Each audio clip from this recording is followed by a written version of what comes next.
I mean, I've seen people sitting in a room and there's 4 people in the room and 1 needle, and they all in a row just use the same one. Most of it's heroin use is what I've seen, not really anything else, just mainly heroin. But I've seen, like I said, 4 to 5 people use the same 1 or 2 needles and in a row just pass it. You know, they rinse it and pass it, rinse it and pass it. And it's kind of, I don't want any part of it.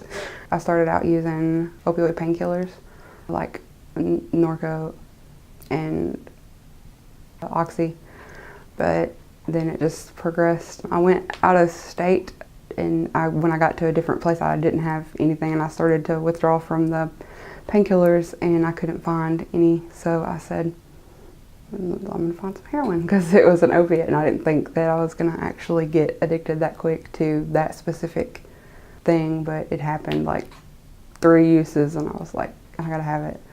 So it started out, it was really bad. For me, personally, I got hooked really quick. I guess I have a more addictive personality than some people maybe, but yeah, it just started out with painkillers and then heroin, and now it's heroin. I don't even do the painkillers anymore. I didn't have an injury. I know a lot of people start that way, but for me it wasn't. It was just like, okay, honestly, I started out when I was about 14 years old smoking marijuana. And then I got to where I was like, I don't like that. And I think it actually started when it was kind of a medical thing. I was prescribed Hydromet, which is hydrocodone cough syrup, when I had pneumonia, I think it was. And I liked the feeling that it gave me, and so then I started using recreationally after that, and it just progressed from there. Actually, a lot of times when I get it, I know that it's cut with fentanyl, and they're good about telling you. When you go to get it, they'll tell you to be careful because it is fentanyl, or it's got a lot of fentanyl in it, or whatever, because they know that, you know, the risk for overdose on fentanyl is much higher than just heroin. You can tell sometimes, like once you've used for a while, sometimes you can actually look at it and feel it and tell. It's more, like the color is different a lot of times when it has fentanyl in it, or I've noticed the heroin here. A lot of it is, you know, like one color like gray or whatever, and if you get some that's white and it looks like powder, like baby powder sort of, a lot of times that is fentanyl or has a lot of fentanyl in it. But no, a lot of times when you get it, they'll tell you to be careful. It's fentanyl. We use insulin syringes. They won't give them to you unless you have a prescription for insulin, or use dirty needles, like used ones that other people have, you know, already used. I don't want to use dirty needles, so my only option was to come here, because I've called and went to different drugstores and stuff like that trying to get, I mean, even one, you know what I mean, that's clean and new. And they won't. None of the drugstores, pharmacies, whatever, will sell them to you without an insulin prescription. I came here because people were telling me, they were spreading the word about the needle exchange, and I didn't want to use other people's needles because you know, it's AIDS and all that, and I likely already have Hep C. I haven't been tested, but I've been using the needle for a little while now, and I don't want anything else other than, like I said, I've probably already got Hep C, and I don't want anything else to go along with that. And it's people, I see them all the time here sharing needles and stuff like that, and I don't want to do that. All week that I've been here, I was calling places trying to figure out where I could get a clean needle, and I couldn't. But finally, I found a lady that actually comes to Needle Exchange, and she was telling me, and she actually gave me one of her needles that was clean, so that I could use, so that I wasn't using a dirty needle. And I was really thankful for that. And she told me to come, you know, to the Needle Exchange, because she comes, I guess, once a week or something. So she told me that I should come. So I actually heard about it from her, and so she sent me to the Needle Exchange and actually gave me clean needles. So I was really thankful for her. I've been using for about 4 months now. I started off with methamphetamines. It's just that heroin was there one day, and I'm like, let me try some of that, and I pulled it up and hit it. I needed clean needles, and I heard about this program through my girlfriend, and thought it'd be a good place to check it out, get tested and everything, get some Narcan, be safe about my usage. See, y'all have a needle exchange, and we don't have that down there. And I think up here we can be a lot more safer with our drug use. There's not a needle exchange at all down in Alabama? No. Not in my area. Luckily, I was able to go to the pharmacy down the road, and they would sell me a pack of rigs anytime I needed them. I'd purchase them, but yet sometimes I wouldn't have the money, and then I have to reuse my needles, and then have to share with people and everything. I didn't like that too much. I always try to be safe about my drug use, and since knowing that I was Hep C positive, I always like to be more careful. Some people don't care; they just want to let it spread out. But I'm more of trying to keep it contained within me, than instead of like getting it spread. Well, it's important because it helps you take responsibility for your own well-being, and also it gives us a chance to stay alive. And whenever we're ready for recovery, it's there. Even though we keep using, but yet y'all give us the tools we need to stay alive. So whenever we make that decision to get well, we can. You just keep doing what y'all are doing. I'm glad that y'all are here helping people out like this with the free Narcan, because that can really help save somebody's life. I broke my back, and telling the doctors, they didn't listen. They just kept upping the medicine. My surgeon is actually the one that told me to watch on TV on how to shoot up. And when he found out that I made a little mark in my file that says puncture mark, and upped the medicine, made sure I was getting clean needles, and that was it.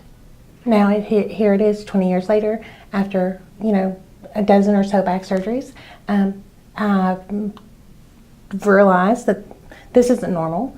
Pain medicine's not helping me, but yet I'm still having to take it because I was scared of going through the withdrawals and everything. We're now looking at other options, such as the dry needling and acupuncture to help. And but just because people have gone to the point of shooting up medicine doesn't mean that we're any less than any other human being. We're still moms, we're still grandmothers, we're still a spouse, we're still a productive part of society that has feelings and responsibilities to tend to on a regular daily basis. People would look at me and think of a soccer mom with what I do and what I expect, and a clean home and homemade meals every night for dinner, and in bed by 10 o'clock. And nobody knew that I was fighting this addiction that my surgeons knew about, that they were just fueling and feeding. And so it has caused issues in my life, drastic issues, that now we're trying to deal and fix with all of it.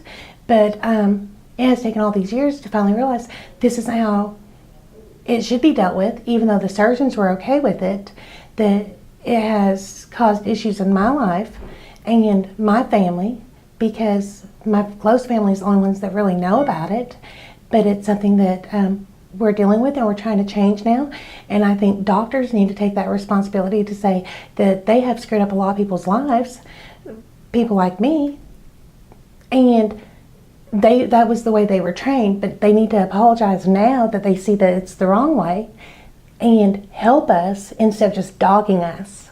So can you tell me a little bit about how you have found the needle exchange to be helpful, and what would you like to say about this? It was instead of worrying about finding a prescription for the needles, and my doctor knew, but he would not write the prescription for them, and knowing that I didn't have to use an old needle, and knowing that made it safer, that it actually helped me to open up and speak about it, so that it wasn't such a personal struggle, that trying to get off the needle is just as hard as coming off the medicine. And this has opened it up so that I can discuss it a little bit more freely, so that I can be a positive change, because I'm tired of it. But having a clean needle took off some of the worries of it's going to be dull, or I'm not going to be able to take my medicine because I don't have it, because I vomit the pills up. And that has helped with I know that sounds ridiculous, but it has helped me to say, this is what I'm doing. I'm making these changes, and I can do that. And these people aren't judging me because this is how I've done anything. They're worried about my health, and so am I, and that's why these changes are occurring. But people are realizing that the health of someone that they consider or call, low lives, that we still matter. It's a good program. It's a great program.